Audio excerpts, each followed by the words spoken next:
delving into stocks, property, bonds, economics, and more.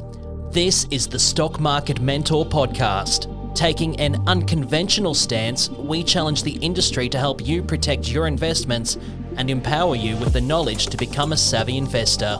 We don't provide financial advice. Here's Steve Moriarty, Tom Hill, and Jacob Sr.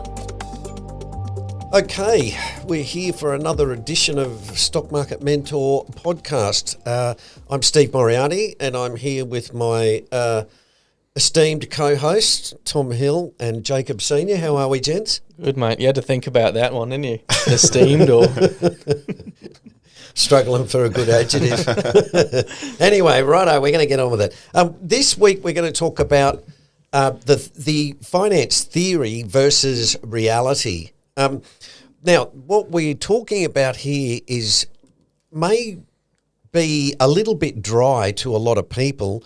Economic theory is not exactly known to set TikTok on fire, but it's really important in investing. And the reason why is because theories you generally develop a theory to think about how things work. And in the stock market, because the stock market's forward-looking, what you really want to do, and the holy grail is, I've developed a way to predict the future, and therefore I can make lots of money. One thing this is where the efficient market theory, which is also known as the efficient market hypothesis, and is also known as modern portfolio theory, all seek to be able to predict the future, but also talk about the issue of risk. And we think there's plenty of flaws in the theory when you look at reality. It would be equivalent to saying, I've developed this theory, E equals MC squared, and then you say, well, how does it fit in reality? And you go, well, it works probably, 70% of the time. That's not much good. Because there's 30% of the time where it doesn't work, and that 30% of the time can be critical. So we're going to discuss that. I'll give a few demonstrations or an example of how it works. Hopefully you'll find this interesting because it is really one of those things where when you, Tom, you were saying just before we started recording about, you and Jacob getting into investing. Yeah, well, I'd say probably it wasn't till 2 or 3 years into this stuff that we even heard what EMT is or efficient market theory was. So I guess it's probably pretty important as well to frame why any of this is relevant. So obviously EMT works on a number of assumptions, and we'll kind of break those down and kind of go through why we think the logic behind that is flawed. But I think also more importantly, Steve, if you just want to kind of at a high level explain what, efficient market theory is and why it's important to understand that it may not, actually give you the best outcome. Yeah. Look, I've got a master's in finance, and when I did that, this was what they taught you, right? This was the theory that you learned about how markets operate. And it's quite interesting because the more widely you read and the more you look at markets, the more you get to a position that this thing's not really very good from an investment return point of view. So let me give you an idea. I'll give you an example, and then we can work through the assumptions and go, well, why is that not right?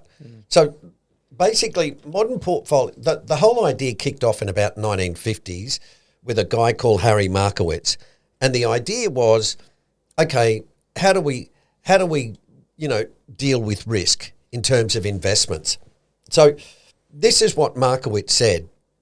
And as I say, it's really quite important because any theory worth its salt has to reflect reality. And my argument or our argument is it doesn't really do that well. So anyway, let's deal into it. So the idea, what Markowitz said was, okay, why don't people or investors put all their money in one stock? Now, logically enough, because it's too risky, okay? So what he did was he tried to develop a system where you could maximise your returns and minimise your risk, right? Now, and that's the holy grail. Everybody wants a certainty. Yep. Right? So, simple. No. So, Markowitz says, if you look at, let's say you find a really great stock, right? And it's a pharmaceutical stock. There's a drug that's going to be approved, right? Now, you want to invest in that, okay? But you want to know, well, what's the risk and what's the reward? So Markowitz said, if it jumps from $10 to $100, if it's approved, there's about a 20% chance of that happening, right? If it doesn't get the approval, then it's worthless, okay? And what this happens a lot where you see in the mining industry where we think we've discovered, gold, and then they dig further and go, actually, no, we didn't. The stock price goes from 10 cents to $10 and then immediately reverts back to 10 cents, really quickly. So when you deal with this thing called expected value, which is simply saying what are the range of outcomes and to try and sort of quantify that. So if you look at this example, you've got a 20% chance of $100, right, and an 80% chance of going to zero. Now, long story short, that equals $20. You originally bet $10 buying the stock, so that's 100% return. All right? Now, what he looked at was and said, well, what you want to do is invest as many of these opportunities as possible, right? And so that's how you get to basically a diversified portfolio. And he developed the theory that said investors won't invest in that one stock because it's too risky, so they'll invest in lots of stocks. And what he talked about, which we'll talk a little bit about further, is this idea of risk is volatility, right? Or, sorry, the other way around. Volatility is risk. And volatility is just the change in price. But the assumption Markowitz made is really important because what he said was people don't like fluctuations, therefore they'll trade that off with less risk for less return. Right? So it's instead of buying the one pharmaceutical and saying, hey, I'm going to maybe double my money, what Markowitz said was, well, most people are going to say, oh, that's a bit risky. I'm going to buy lots of stocks and therefore I won't double my money, but I might make 20 or 30%. So that was the general idea. Yeah, a couple will die, a couple will do really well. Overall, portfolio should outperform the market. Exactly. That's the idea. Now, what happened was he attached a whole raft of assumptions to this theory. And this is where I think it's really important because any theory is really, like you were saying before, Tom, you get into buying stocks and you don't really think much about what the theory is behind it, right? You're just sort of like, hey, I'm going to go and pick stocks and away you go. When you understand the theory and the assumptions behind it, what you get is a different picture, right? And that's really important because this is the theory that dominates the finance sector, okay? And so most fund managers will be working off something along the efficient market, right? Mm-hmm. That's their sort of belief. So if we can go through some of these assumptions, what we can do is sort of say to people, well, look, this is where you sort of say, well, hang on, that's not really true.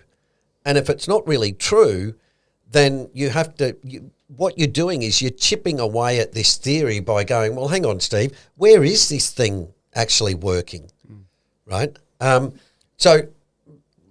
I mean, like one of the first assumptions, right, is that everyone has access to the exact same information at the exact same time. Yeah. Which is outrageous. Which is stupid. It's just illogical. All you have to do is spend 5 seconds thinking about the amount of information that even I have versus you or you have versus Steve. And to your point earlier on, someone like Warren Buffett has that much information coming in from all different angles. it's the first assumption blows it out of the water for me. And the second one, which is the psychological factor, which we'll talk about in a sec, just makes me want to turn the laptop off and carry on to the next thing.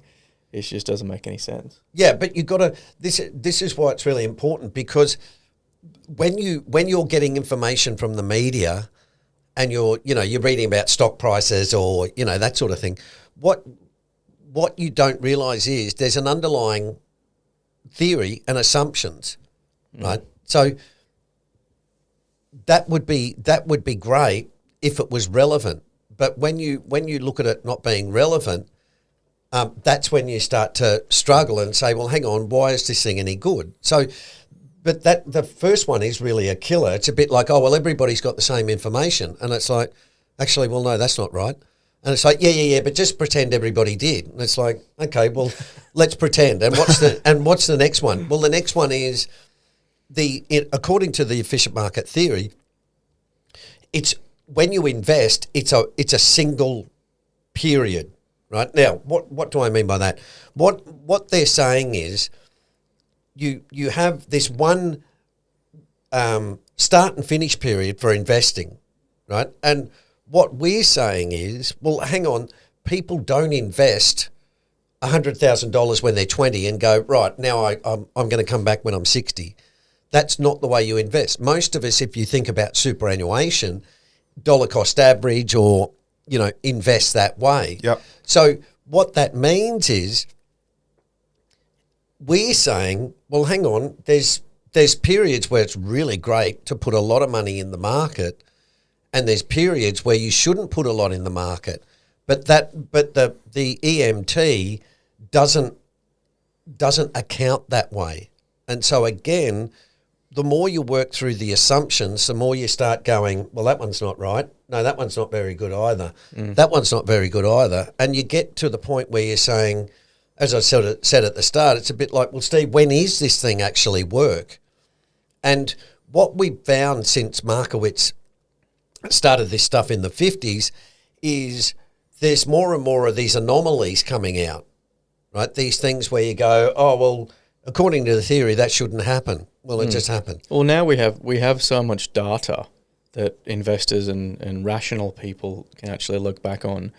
It starts to blow theories that were created in the 50s based on essentially word of mouth and written documents that just out of the water. And one that genuinely makes me laugh is this one, which is it assumes that all investors are rational and act in their own self-interest to maximize profits.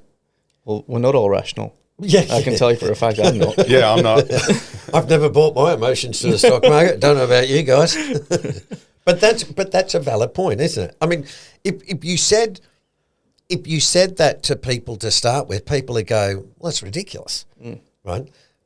But this is the thing, and I think, Jacob, you and I were talking about it before when I said that was one thing I really struggled with in university was these theories, right? And it was always a bit like, yeah, but that's not how it works in the real world. Yeah, but, just pretend it does. And it makes, like the theory looks really logical, right? And you sort of go, that's beautiful.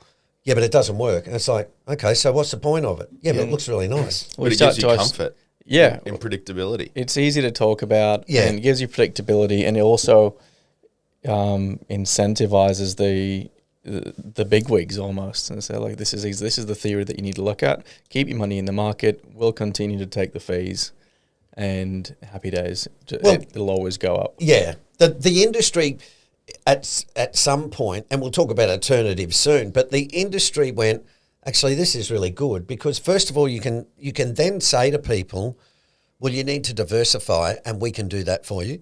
The second thing is you end up, I'm cutting a long story short here, but you end up with this, the expectation is 8 to 10%, right, over the long term. So you start to get these things where, as you said, Jacob, you look at the incentives for the industry and they start to look at it and go, this is actually really good. We've got computer modelling, right? We can draw this nice curve. We can tell people that they're diversified. All of these things from a theory that the underlying assumptions are not correct. And the more, what I can tell you what has happened historically is the further we've gone on, the more we've got, hang on, well, that's not right. Oh, okay, well, we'll tweak the theory a bit. And so what they came up with was we had the efficient market theory, then we had the weak edition of it, then we had the strong edition of it. So in other words, they started just, it's a bit like, oh, we'll just adjust it here. Oh, well, yeah, we can accommodate that. We'll just adjust this bit here. And weaker version of it. yeah. But that's what I mean. It's You see, you look at that and say, this is where we're starting to struggle, guys. We need to maybe have a look at this and, revisit it. And so that's what's been going on for a long time, right? And as I said, it's all of these assumptions where you don't, according to that, you don't have stock market bubbles. Why not? Well, because people are all rational. Well, that's ridiculous. We know there's stock market bubbles, there's property bubbles, and that's not the way it works. So again, what you were saying before, Tom, about, when you start out, you're really flying blind because no one's talking about the theory that underlies it. And it's the thing we talk about quite a bit because what we often do is when we make decisions, we don't look at our own assumptions underlying it. A lot of arguments between people on, a whole raft of issues are basically because people have assumed something that may or may not be correct about their opposition, right? So, but you don't talk about those. You just automatically assume, quote unquote. And so that's where you get, I won't bore you with them all now, but you get seasonality, you get the small cap effect, you get things like this thing called turn of the month. All of these things chip away at the efficient market theory, right? And at some point you have to say, well, maybe there's some alternative explanations that detail the stock market better than efficient market theory does. Let me just jump in on. These are just some notes that I made over the last couple of weeks, and I've genuinely skipped them. I had no idea what they mean, so maybe we can talk about it. But just on the weak and strong theory, EMH is classified into three forms: weak, semi-strong, and strong, based on the level of information already reflected in the prices. Yep. The weak form asserts that past prices and trading volume can't be used to predict the future price movements, which is insane.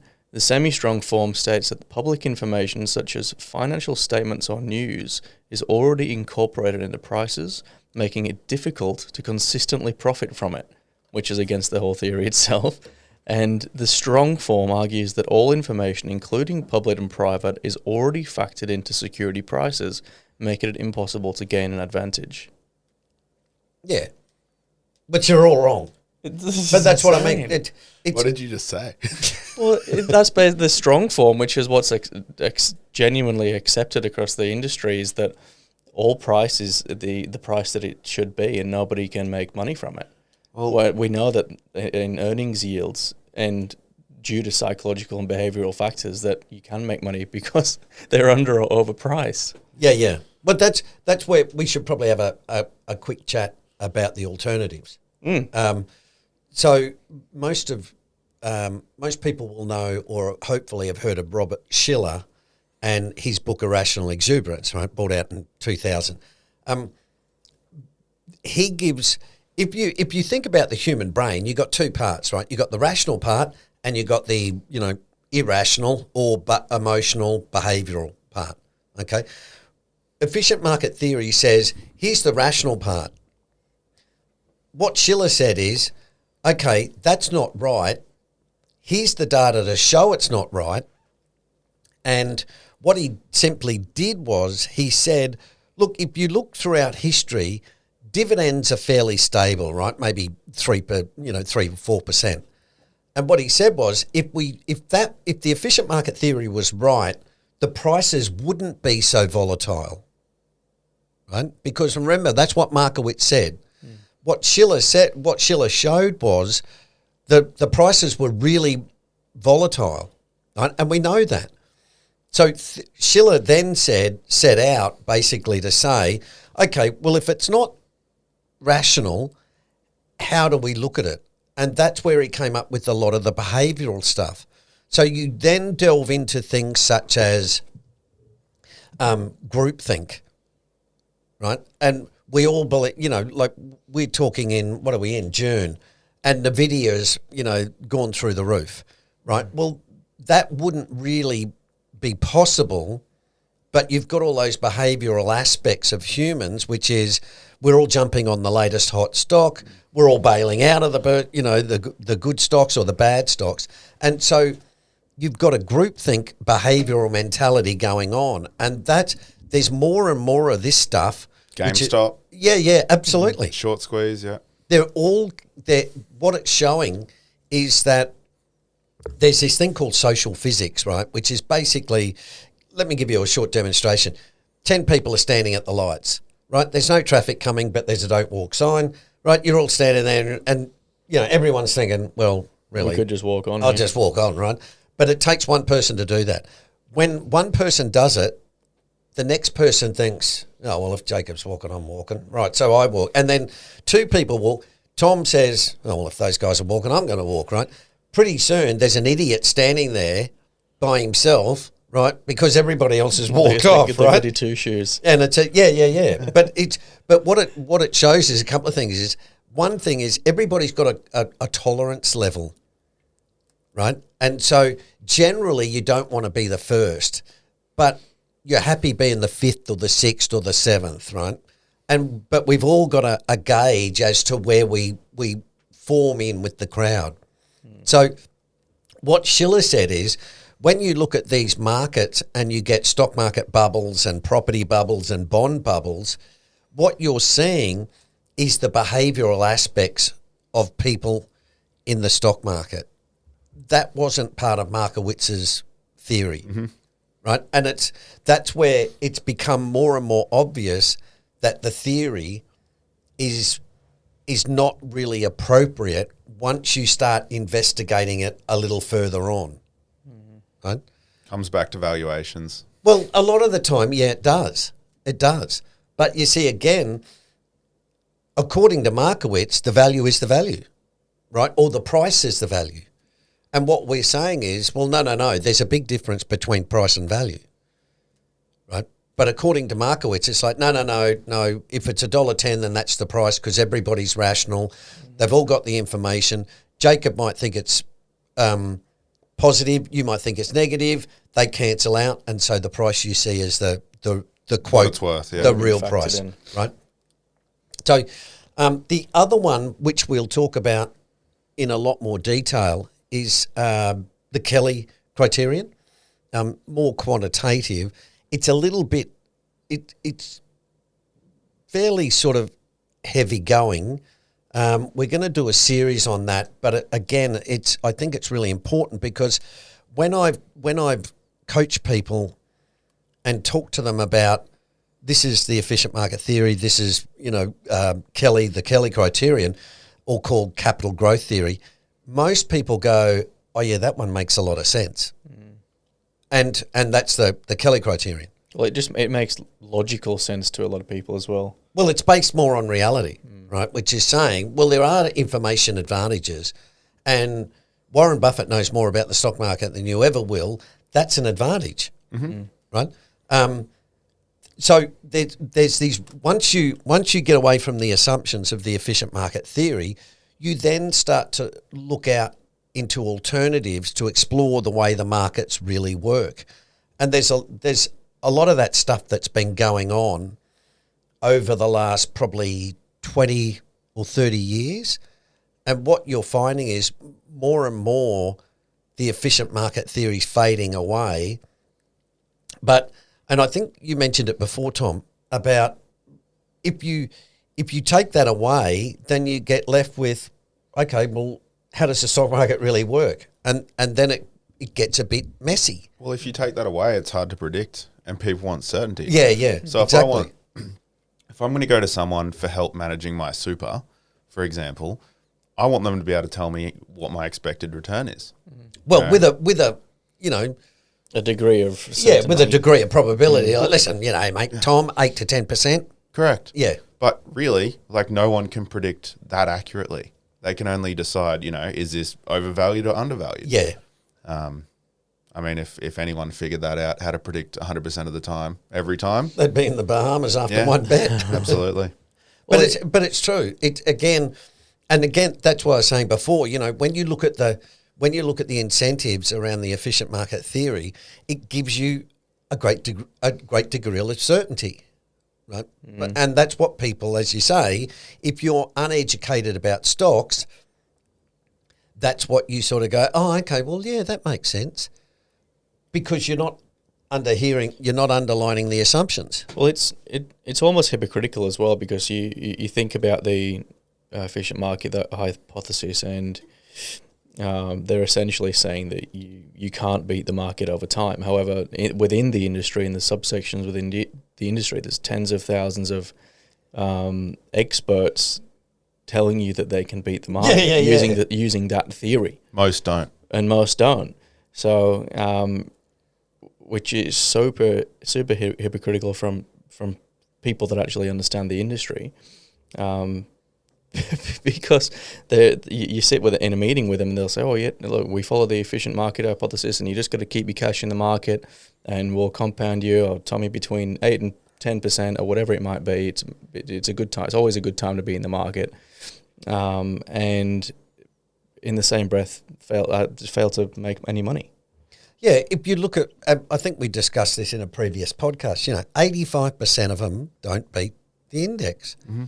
So you have to look at that and say, well, why do people think they can beat the index? And our argument is, we think you can do that, but you won't do that using the efficient market theory. You'll do that if you invest more like, say, Warren Buffett, who uses the Kelly criterion as a way to allocate money, right? So that's where we're sort of aiming. So, Well, just on that note, like, what do you recommend then? What do you reckon the listeners, where would you focus your attention, if you were them? Yep. Like, what books should we be reading to look at good alternative question. places or, There's plenty of books out there. I think Robert Schiller's book Irrational Exuberance is one of the best ones, right? Because it's much more accurate, I think, and we talk about the CAPE ratio. It's much more accurate in terms of the correlation between the sort of prediction, right? So if you look at CAPE, it predicts, pretty well. Well, that's what you're ultimately looking for in investing, right? an edge? That's a really good book. If you're interested in the Kelly criterion, there's a book out called Fortune's Formula, written a little while ago now, but it's a really great read. Now, it's a little bit heavy in the sense of I've often found throughout my career, if you read a book, you put it down, and then 5 years later you read it again and you go, oh, right, now like there's points you read the first time, and I still find this. There's points I read from books I've read 15 years ago that I go, okay, now I get it. So because I've got more knowledge now, but I know now what I'm looking for. And the first step in that, Tom, is saying, what are the theories, right? What are the competing theories? And so the one that you generally get tilted towards is the efficient market theory. And what we're saying is, well, hang on, there's these other theories you want to have a look at as well, and the data supports those, right? But generally, let me wind it up here. What we talked about at the start was, you want a theory because that will help you predict. It's a lot easier to say, listen, I've got this theory, take an umbrella tomorrow because it's going to rain. Okay, that's generally what we do when we make decisions, right, about investing. I'm going to bet, I'm going to put this money in the market. How much do I get back? Right? Nobody ever says, I haven't got a bloody clue. Right? Look, mate, you could get 2%, you could get 100, I'm not really sure. Right? You can work on some fairly good probabilities, provided the theory about the probabilities is right. Okay, so when you look at it, we look at the evidence now and say the efficient market theory doesn't really reflect reality, right? Or reality doesn't support it.